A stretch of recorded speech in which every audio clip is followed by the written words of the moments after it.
ഇന്ന് ആരാകും മുഖ്യമന്ത്രി എന്ന ചർച്ചകൾ തുടങ്ങിയിട്ട് ഇന്നിപ്പോൾ മൂന്നാമത്തെ പകലാണ്.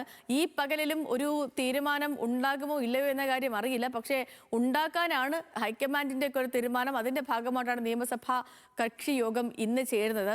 AICCയുടെ നിരീക്ഷകരായ അജയ് മാക്കനും അതേപോലെ മുകുൾ വാസ്നിക്കും ഒക്കെ ഇന്നലെ രാത്രിയോടുകൂടി എത്തിയിരുന്നു. അവർ ഇന്ന് MLA-മാരെ കേൾക്കാൻ പോവുകയാണ്. MLA-മാരുടെ മനസ്സ് ചോദിക്കുന്നത് നിരീക്ഷകരുടെ മാത്രം സാന്നിധ്യത്തിലായിരിക്കണമെന്നാണ് VD സതീശൻ മുന്നോട്ട് വയ്ക്കുന്ന നിർദ്ദേശം. സനിസ നമുക്കൊപ്പം ചേരുന്നുണ്ട് വിവരങ്ങളുമായി. സനിസ, ഗുഡ് മോർണിംഗ്. ഇപ്പം കോൺഗ്രസിനെ സംബന്ധിച്ചിടത്തോളം ഏറെ നിർണായകമായ ദിവസമാണ് ഇന്ന്. നിർണായകമായി നിയമസഭാ കക്ഷി യോഗം ചേരുന്ന ദിവസം. MLA-മാരുടെ പിന്തുണ ആർക്കാണ് എന്ന കാര്യം ഉറപ്പാക്കണം. നമ്പർ ഗെയിമാണ്, ഈ തലയെണ്ണലാണ്.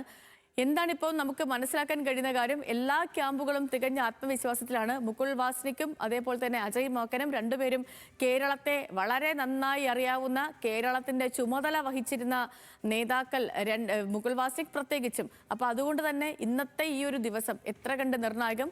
ഏറ്റവും ഒടുവിലെ റിപ്പോർട്ടുകൾ അനുസരിച്ച് മനസ്സിലാക്കാൻ കഴിയുന്ന കാര്യങ്ങൾ എന്തൊക്കെയാണ്? ഇന്ന് എന്തൊക്കെ പ്രതീക്ഷിക്കണം സനിസ? Sethu, very good morning. തിരഞ്ഞെടുക്കപ്പെട്ട 63 MLA-മാരും ഇന്നത്തെ യോഗത്തിൽ, നിയമസഭാ കക്ഷി യോഗത്തിൽ പങ്കെടുക്കും. അതുപോലെ തന്നെ AICC നിരീക്ഷകരും ഈ യോഗത്തിൽ ഉണ്ടാകും. KPCC ആസ്ഥാനത്ത് വെച്ച് 10:30-ക്കായിരിക്കും യോഗം നടക്കുക.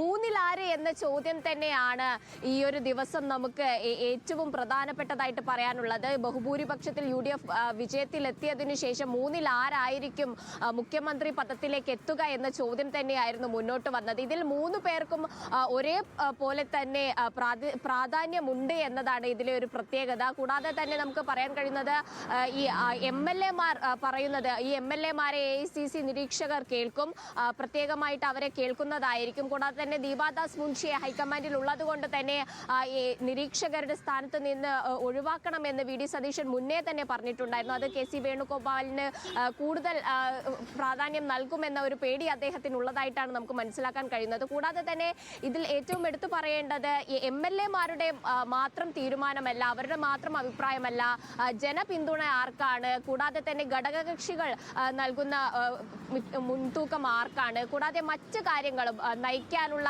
ഒരു സ്വാധീനം, ജനങ്ങളിലുള്ള സ്വാധീനം അടക്കമുള്ള കാര്യങ്ങൾ ഇവിടെ ചർച്ചയാകുമെന്നാണ് നമുക്ക് മനസ്സിലാകുന്നത്. ഈ 63 MLA-മാരും കൂടുതലായിട്ടും ആരുടെ പേരാണ് എന്ന് പറയുക എന്ന് നോക്കിയാൽ അതിന് KC വേണുഗോപാലിന് ആയിരിക്കും സാധ്യത എന്നാണ് നമുക്ക് നിലവിൽ മനസ്സിലാക്കാൻ കഴിയുന്നത്.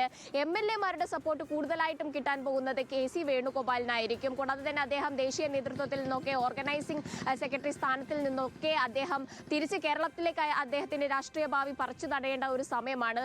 അതുകൊണ്ട് തന്നെ KC-യുടെ ഭാഗത്ത് നിന്നും മുഖ്യമന്ത്രി പദത്തിനു വേണ്ടിയിട്ടുള്ള എല്ലാ ചരടുവലിയും നടക്കുന്നുണ്ട്. കൂടാതെ തന്നെ പ്രതിപക്ഷ നേതാവായിട്ട് ഇത്രകാലം പാർട്ടിയെ നയിച്ചിരുന്ന, അല്ലെങ്കിൽ UDF-നെ ഈ വിജയത്തിലേക്ക് എത്തിച്ചു എന്ന് എല്ലാവരും വിശ്വസിച്ചു പോകുന്ന വികാരം, അത്തരത്തിലുള്ള VD സതീശനും തികഞ്ഞ ആത്മവിശ്വാസത്തിലാണെന്ന് തന്നെ പറയാം. ജനവികാരം VD സതീശനൊപ്പമാണ്.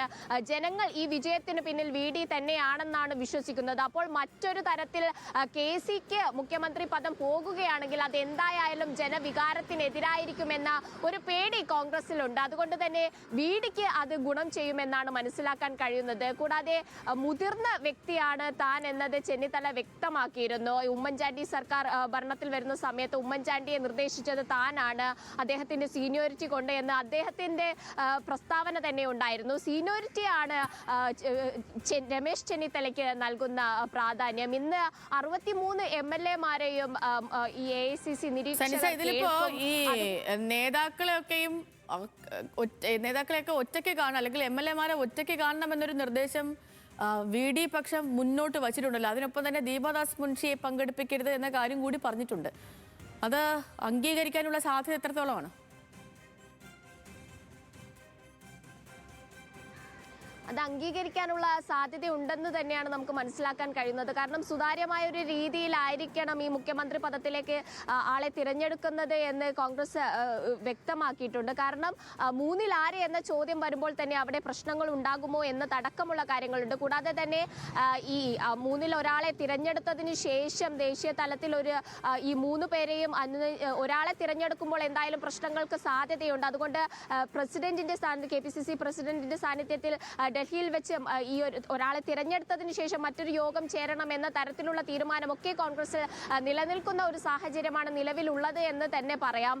മൂന്നിൽ ആര് എന്നത് തന്നെയാണ് ഇവിടെ ഏറ്റവും പ്രധാനമുള്ള കാര്യം. കൂടാതെ തന്നെ KC വേണുഗോപാലിന് ദീപാദാസ് മുൻഷി AICC നിരീക്ഷകരിൽ ഉണ്ടെങ്കിൽ അത് വേണുഗോപാലിന് ഗുണം ചെയ്യുമെന്ന് VD സതീശൻ വ്യക്തമാക്കിയിരുന്നു. അതിനെ തുടർന്ന് ഈ നിരീക്ഷകരിൽ നിന്ന് അവരെ മാറ്റാൻ തന്നെയുള്ള സാധ്യതയാണുള്ളത്. കൂടാതെ തന്നെ MLA മാരെയൊക്കെ ഇവർ നേരിട്ടാണ് കാണുന്നത്, നേരിട്ടാണ് അവരുടെ അഭിപ്രായം തിരയുന്നത്. പക്ഷേ അപ്പോൾ പോലും മറ്റൊരു കാര്യം സനിസ ഉള്ളത്, ഇപ്പം 102 സീറ്റ് എന്ന് പറയുമ്പോഴത്തേക്കും കോൺഗ്രസിന് ലഭിച്ച വമ്പൻ ഭൂരിപക്ഷം, വമ്പൻ ജയമുണ്ട്. അതിനൊപ്പം തന്നെ ഘടകകക്ഷികളെ കേൾക്കാതിരിക്കാൻ കഴിയില്ല. ഘടകകക്ഷികൾ വഹിച്ചിരിക്കുന്ന പങ്കും നിസ്തൂലമാണ്. അപ്പൊ അതുകൊണ്ട് തന്നെ അവരെ കേൾക്കാനുള്ള സാധ്യത എത്രത്തോളമാണ്?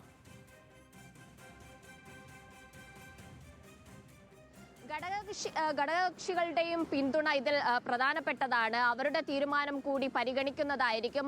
ഘടകകക്ഷികളുടെ ആർക്കാണ് അവർ പിന്തുണ നൽകുന്നത്, കൂടാതെ തന്നെ ജനവികാരവും ഭരിക്കാനുള്ള ഒരു കാപ്പബിലിറ്റിയും കൂടെ ഇതിൽ ചർച്ചയാകുമെന്നാണ് നമ്മൾ മനസ്സിലാക്കുന്നത്. അതുകൊണ്ട് തന്നെ ഇതൊക്കെ ഒത്തിണങ്ങുന്ന ഒരാളെ ആയിരിക്കും മുഖ്യമന്ത്രി പദത്തിലേക്ക് ഒരാളായിരിക്കും എത്തുക. അതുകൊണ്ട് തന്നെ ഈ VD സതീശൻ വിവരങ്ങൾ നൽകിയത് തിരുവനന്തപുരത്ത് നിന്ന്.